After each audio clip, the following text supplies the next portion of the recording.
What's going on, guys? John Halder here from TKinter.com, and in this video, we're going to look at sliders with TTKBootstrap and Tkinter. All right, guys, like I said, in this video, we're going to look at sliders with TTKBootstrap. But before we get started, if you like this video and want to see more like it, be sure to smash the like button below, subscribe to the channel, give me a thumbs up for the YouTube algorithm, and be sure to grab your totally free PDF version of my Tkinter widget quick reference guide book. This thing is awesome, over 150 pages with all the Tkinter widget attributes. To get your free PDF copy, just head over to tkinter.com/widget-book, enter your email address, and I'll shoot that right out to you. And while you're there, think about membership in tkinter.com. You get all my courses, all my future courses for one low price. Use coupon code YouTube to get 30% off membership if you're interested. Okay, in this video, like I said, we're gonna look at sliders with TTKBootstrap. And these are technically called scales, but that's silly. It's a slider. I know it's a slider. You know it's a slider. This is a slider, but of course it's called scale. And that's what we're gonna look at in this video. So you can see we can move this back and forth. And when we do the number changes down here, we can make these horizontal, we can make them vertical, we can change the colors, we can do all kinds of fun things. And that's what we're gonna look at in this video. So let's head over to our code. I'm using the Sublime Text Editor and the Get Bash terminal as always. And as always, you can find a link to the code in the pinned comment section below, as well as a link to the playlist with all the other videos in this TTKBootstrap series. So check that out if you haven't so far. So I've got a file, I'm just calling it slider.py because this is a slider, not a scale.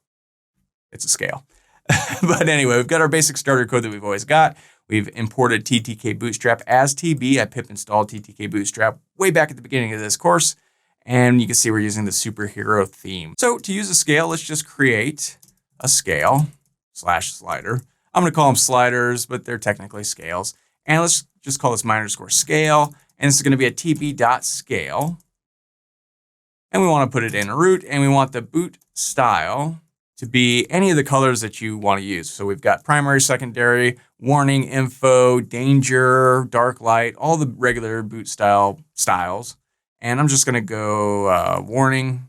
Now we can set all kinds of different options and attributes for this. We'll get into that in a second. For now, I just want to put this on the screen and take a look at it. So _scale.pack. Let's give this a pad Y of like 50 to really push it down screen. So let's head over to our terminal real quick. I'm in my tkinter.com directory and let's run python slider.py. And when we do, we get this little slider. It moves back and forth and it doesn't really do anything right now, but it's on the screen and it is glorious. We have a slider. So, okay, let's look at some of the attributes we could play around with here. And we can come down here. I'm just going to put a comma and put these each on their own line. First, we can give this a length. Now I know this kind of looks like a capital L. This is a lowercase L. Sublime just does that. And we can set this to anything we want. Now this is the physical length. So, it was like this big before. 200 would be twice as big, right? So we could save this, run it, take a look and see what that looks like.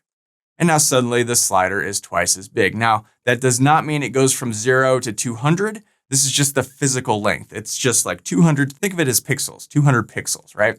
I mean, we could get crazy with this, and why not? Let's make this, let's go 400. Oh yeah, that's right. So now we see it goes all the way the length of this thing almost. Very cool. So, all right, that's length, very useful. We can also set the orientation. So that's just orient.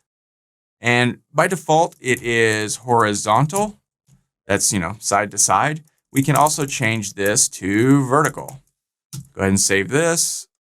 This might even be too big for our app. Nope. And now it goes up and down and up, right? So, okay, that's cool. I'm gonna go ahead and change this back because I find that annoying. So horizontal, so side to side. Now, if you wanted to go side to side, you don't have to put orient equals horizontal, obviously, because we did that earlier. It defaults to horizontal just by default. So, okay, now we could set the from and the to. So, what do we want it to start at? 0 maybe, or 10 or 50 or 100 or whatever you want it to start at. And we use the from underscore attribute. And it's from underscore because from is like a Python keyword, so we can't use from. So it's from underscore. And I'm gonna set this to 0.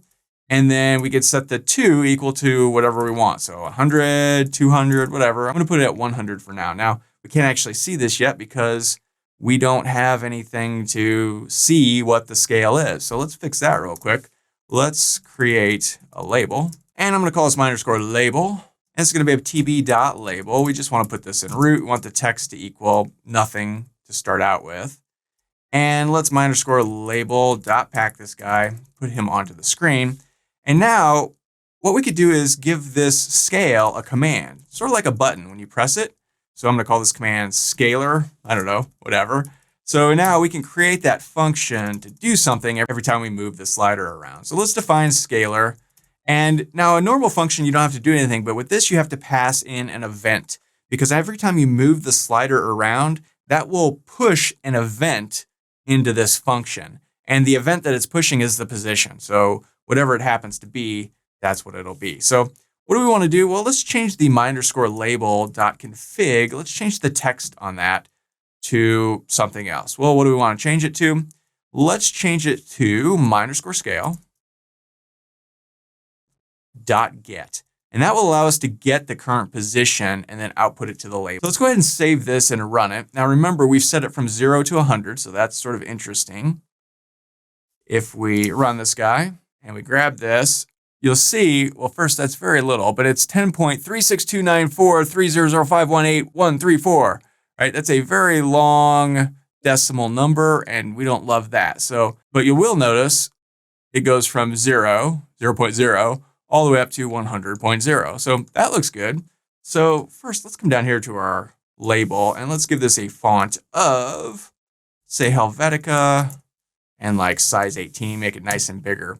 Now also, let's take off this from and this to. So if we run this again, you're gonna notice that we didn't set a from and to, so now it's just from 0 to 1. And it's all of these very, very long decimal numbers. So what can we do here? Well, first, let's give this back up from 0 to 1. But now we can come up here and wrap our myscale.get in the int function. This is just the Python integer function. This will convert anything into an integer. So if we do that and run it, that should get rid of all the decimal point numbers and just give us 1, 2, 3, 4, 5, 6, 7, 9, 10, up to 100. Very cool. So moving right along, let's change this to 500, right? Now again, this won't change the physical length of the slider. This is the from to, so now it goes up to 500, right?